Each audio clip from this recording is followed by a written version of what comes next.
الرحيم. مدرب مرحلة العمرية 2009 في أكاديمية سكي علوي. طبعا هذه الأكاديمية انشأت وفق معايير وأسس وضوابط. طبيعة التمارين الموجودة داخل الفئات العمرية 2009 هي تمارين تشمل الإحساس بالكرة بداية، يمكن يستغرق التمرين خلال أسبوع كامل كيفية إحساس اللاعب بالكرة. بعد ذلك بنبدأ في تمارين اللي هي المهارات، مهارات التحكم بالكرة، مهارات المراوغة، مهارات تمرير، مهارات استلام الكرة، كيفية التحرك داخل أرضية الملعب باستخدام التقسيمات المصغرة، وبعد ذلك بالتقسيمات الأكبر والأشمل أو الأكثر عددا فيها.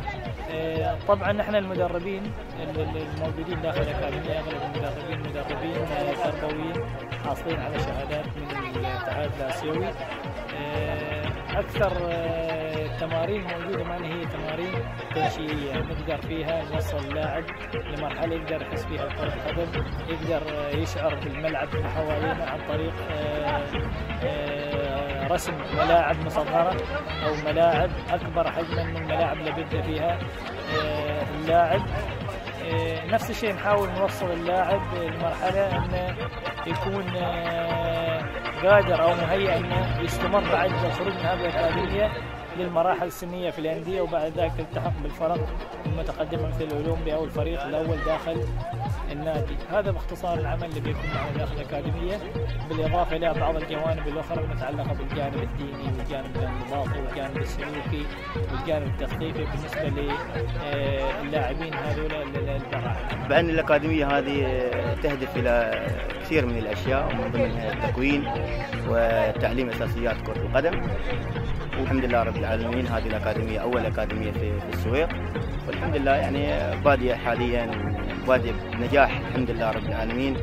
نتمنى أن النجاح هذا يعني يوصل إلى المستوى المأمول واللي نحن كنا نطمح له، ونتمنى ثاني حاجة نتمنى ثقة الأولياء الأمور أن تكون في محلها، وإن شاء الله هذه الكوادر اللي موجودة عندنا توصل إلى مراحل متقدمة وتمثل المنتخبات الوطنية الناشئين، وإن شاء الله من الأعلى للأعلى بإذن الله.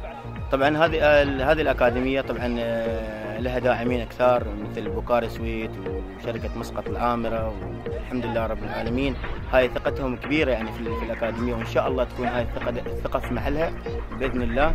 ونحن كنا ثقة في الكابتن خالد العلوي، طبعا هو المشرف العام على الأكاديمية في الأمور الفنية بشكل عام، وإن شاء الله نكون عند الثقة في أن نوصل الأكاديمية من المراتب العليا بإذن الله.